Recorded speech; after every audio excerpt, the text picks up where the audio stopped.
O tema de hoje vai ser escoliose. Isto é um tema altamente importante para a pediatria e não só. Vamos então explicar o que é a escoliose. A escoliose intitula-se a uma deformação da coluna, no plano, neste caso, frontal. Desta forma tem que haver uma rotação e uma inclinação. Mas antes de mais, vamos então dar o início do que é fisiológico e de muitas das vezes do que é menos fisiológico ou não é fisiológico.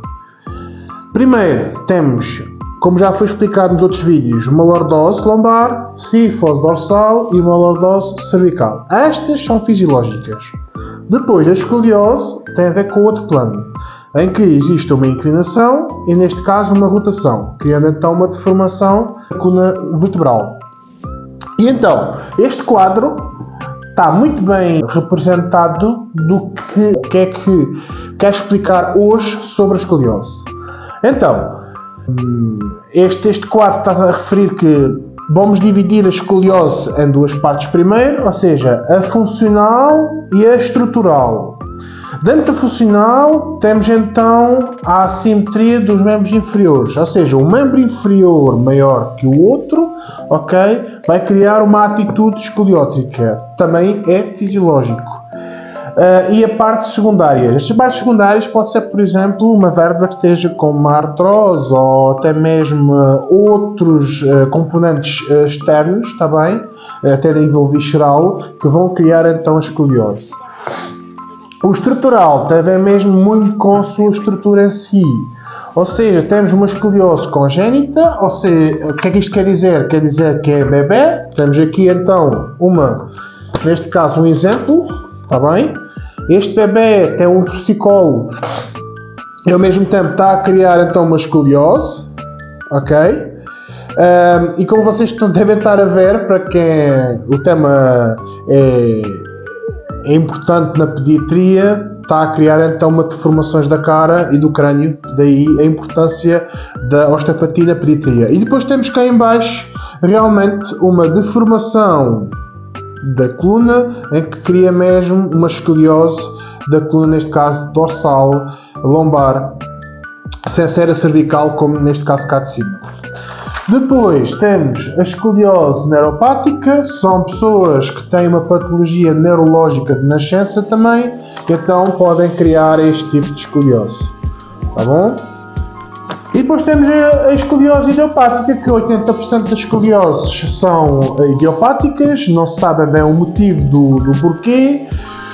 No outro filme que eu irei fazer sobre escoliose, depois vou realmente explicar a nível osteopático que realmente a idiopática se calhar há motivos, e daí entrar um pouco na pediatria também, mas a segunda, portanto, dos estudos que foram feitos, que dizem que realmente a escoliose idiopática não tem qualquer motivo.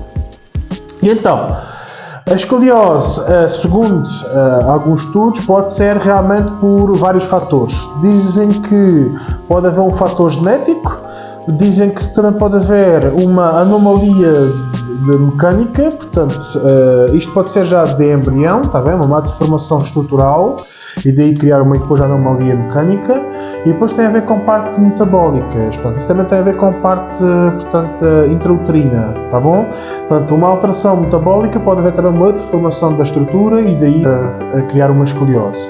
A escoliose, a idiopática, aparece, na minha opinião não, mas isso fica para outro filme, entre os 10 e os 13 anos, e obviamente para quem diz que é sintomática ou muitas das vezes a outra visão de medicina alopática diz que realmente é por causa das escoliose tem dores, os estudos referem que no início não há qualquer dor, é só mais a nível de postural, portanto é assintomática. Obviamente aqui a congénita e a neurológica é de nascença. Dentro da escoliose, portanto, temos várias curvaturas, como vocês podem estar aqui a ver, aliás, desculpem, assim, Portanto, temos uma coluna normal, temos uma coluna que a escoliose tem uma concavidade à direita, mas só na zona lombar, neste caso é U, é C, Pode ser também uma escoliose dorsal e assim também, pode ser também uma escoliose também dorso-lombar, como vocês estão aqui a ver, e depois já há uma escoliose em S, que vem da extremidade dorsal e acaba na lombar, tudo é escoliose. Diagnóstico da escoliose. Bem, o diagnóstico pode ser feito através do raio-x extra-longo, tá bom? E depois é medido, portanto, um ângulo que é chamado o ângulo de Cobb, ok? Que é este exemplo que nós estamos aqui. Como é que é medido o ângulo de Cobb? É fácil. Portanto, um raio-x extra-longo, o raio-x é feito em pé e que tem que apanhar a coluna toda e a bacia também, está um pouco incompleto. Depois, o ângulo Cobb de que forma ou é medido de que forma? Portanto, vamos à primeira vértebra de cima, ok? Aqui cria a inclinação e vamos à vértebra de baixo que inicia também a curvação. Traça-se então, portanto, uma linha, ok, nos corpos das vértebras, ok, que é esta aqui, e a outra cá em baixo. Depois desenha-se outra linha perpendicular em que este ângulo é 90 graus e elas vão se unir, como vocês veem aqui. E ao unir vão dar este ângulozinho em cima e em baixo. E aqui sim é o ângulo de Cobb, ok? E é através deste ângulo que nós verificamos a severidade da escoliose. Os diagnósticos, está bem? Portanto, um diagnóstico através de gibosidade, ok? Que é o teste de Adams, ok? E a gibosidade, ao diferente da escoliose, a pessoa vai com as mãos até aos pés e cria esta deformação. Portanto, o normal é simétrico e o anormal é este desenho que está aqui, como vocês veem, tem aqui esta deformação. E então, através deste teste, existe um aparelhozinho chamado escoliómetro, ok? Que vai medir, neste caso, a gibosidade que tem e já existe realmente estudos a dizerem isso, que depois é revertido esse valor do escoliómetro é ângulo de Cobb, ok? Ângulo de Cobb é este aqui. E é bastante viável, que é desta forma. Portanto, o escoliómetro é uma coisinha assim, ok? É colocado desta forma e há aqui uma bolinha, ok? Que vai medir, ok? A angulação da gibosidade. E depois sim, temos outra avaliação, que não é quantitativa, mas é qualitativa, que é a avaliação postural, não é? Na avaliação postural tem que se verificar, e isto é muito importante para quem está a ver os meus vídeos, estarem atenção aos vossos filhos, está bem? Que é, na avaliação postural, como vocês veem, isto é um miúdo realmente com escoliose, portanto, este é o normal e este é com escoliose. O que é que nós temos de ver, de facto, na avaliação postural? Pronto, temos de ver realmente as cinturas, neste caso, pélvicas e, neste caso, escapulares. Como vocês veem, existe uma grande assimetria na escápula, como vocês veem, este ombro está muito mais abaixo do que este, ok? Depois, em termos de ilíaco, onde reparar que, neste caso, a cintura pélvica há uma alteração, este ilíaco está mais para cima do que este, portanto, aí tem que se ver. Portanto, recapitulando, tem que se ver estas assimetrias, portanto, a pélvica e da cintura escapular, os ombros, como é que realmente estão simétricos ou não, está bem? As omoplatas, como vocês veem, tem uma omoplata bastante mais subida e uma omoplata mais descida, e estas estão mais subsalientes uma do que outra, chamada omoplatas aladas, tá bom? Isso é muito importante.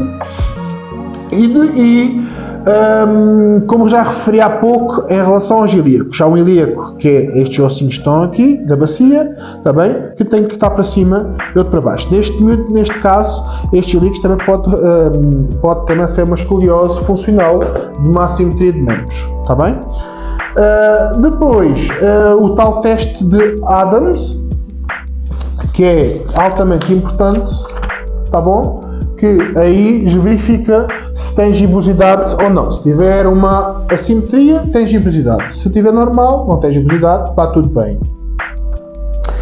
E por fim, a orientação da coluna. Ou seja, o que é que isto quer dizer? Quer dizer que vocês já ao verificar a coluna, está bem? Depois veem que não é direita. Aqui é direita, tá bom? E aqui não é direita. Faz tipo umas curvaturas. Mesmo com a orientação da coluna.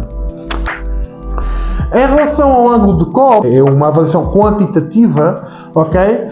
Segundo eles, existe estes graus que está representado neste quadro. Portanto, entre 10 a 20 graus é uma escoliose leve, ok? Entre 20 a 45 graus, moderada, e mais de 50 graus, portanto, é algo grave.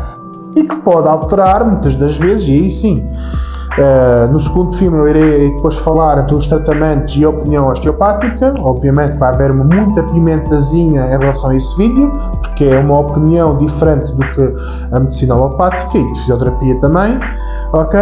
Pode haver problemas cardíacos e respiratórios, e daí o grau dos 50 graus normalmente faz-se logo a cirurgia, ou a pessoa é proposta a cirurgia. Mas e depois eu deixo este tema para outro vídeo. Neste momento consegui explicar o que é a escoliose, quais são os pontos importantes da avaliação. Não se esquecer que tem que ter uma sensibilidade de alguma coisa de anormal, portanto, no vosso filho ou mesmo outras pessoas, portanto, é importante. Por isso é que eu fiz este vídeo sobre a escoliose. No próximo vídeo iremos então falar sobre tratamento, ok? E a opinião osteopática, que aí vai haver muita pimenta, porque nós temos outra maneira de pensar e penso que eu virei da fisioterapia para a osteopatia e neste momento estou como osteopata e acho que da minha maneira de ver, esta maneira osteopática é a maneira mais natural e verdadeira na interpretação deste caso da escoliose. Muito obrigado e o resto de bom dia.